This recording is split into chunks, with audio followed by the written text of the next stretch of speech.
Let me guess. You wanted to end on Hunter's comment about Nick Saban to Florida State. Am I right?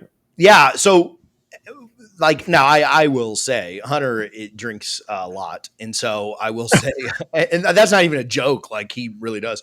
But Saban to FSU. Is this a now? I will say this. I think there's 0% chance of this happening. He's been linked a couple of times, or he's been mentioned, as maybe wanting to return. I think that if wheels fall off, and Mike, now if they go 7-5, they're just going to kick the can down the road. If they were to go 4-8, like another meltdown of a season, would Saban not make a lot of sense to come stabilize the program for the next guy? Like, it's a historic college football power. I'm not actually painting this as a possibility, but while I ramble for a minute, it's an actual college football power. Like, I've got Florida State rated as about a top 12-ish team all time. If you want to argue closer to 10, closer to 15, that's fine. I wouldn't go much further either way. But top 12-ish program all time.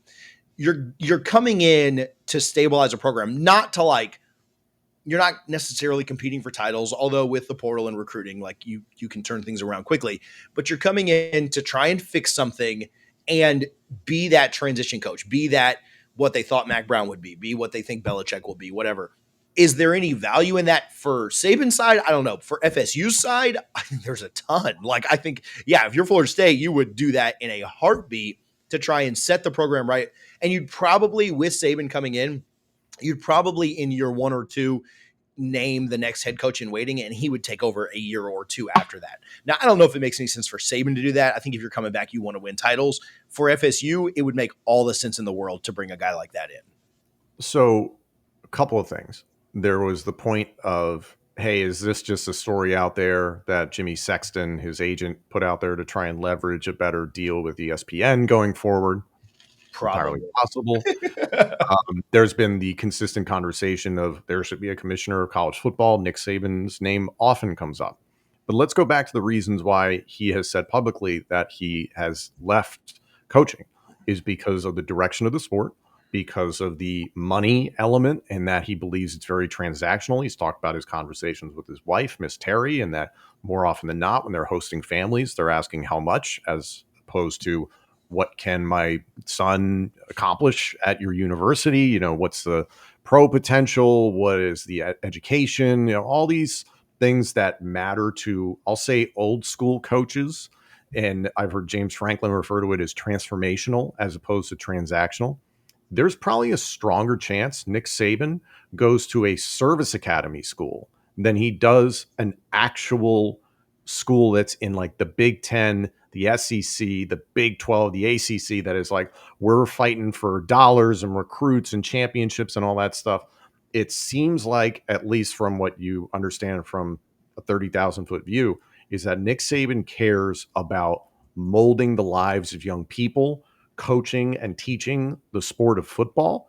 And if you go to any school that is automatically thinking is like, well, yeah, we'll bring you in and you're going to be 75 years old. And then in 5 years, you can name your replacement. Like, what really matters to him? Because he can call his shot. What matters to him, it seems to be, from my view, from a million miles away, is that he cares about making the sport better for young people, coaching, training, educating, teaching, and getting that opportunity. There's very few places where you can actually do that anymore in major college football. So I would probably see him landing at Navy, Army, or Air Force far faster than I would see him back at Michigan State, in the ACC at Florida State, somewhere in the SEC, trying to revive a program and try and make them a power to rival his old schools like Alabama and LSU. I would be very surprised for him to go back, because while there's progress every day within the sport, for all the reasons we've been talking about for the last hour, you're still walking into this completely messed up business situation. And I don't think Saban wants to deal with that. Yeah, it would shock me. Honestly, it would shock me if he came back anywhere. It would surprise me a ton if he was to come back, because I do think college football, maybe I'm an eternal optimist. I do think it gets fixed, right? Like, I don't know if that's because of an executive order or Congress or the schools finally do it, but I don't think that that's close, right? Like, I do think within like Oh, five, God. 6, 7, Yeah. 5, 6, 7 years, I do think we have a better, more stable model. I think realignment. I think when you look at every aspect, the portal, realignment, NIL, pay for play, house settlement, all that stuff. I think that in 5 to 7 years, all that gets mostly fixed. Florida State, Clemson find a new home.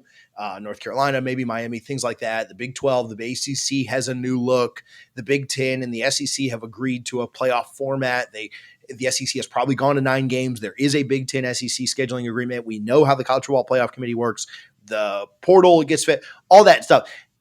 All that happens when Saban's like 80. Like, he ain't coming back then, So, like, if it could get fixed next year, which is not happening, then yeah, maybe he does come back. But I don't think we're anywhere close to it. And that's the problem. He left because it's broken.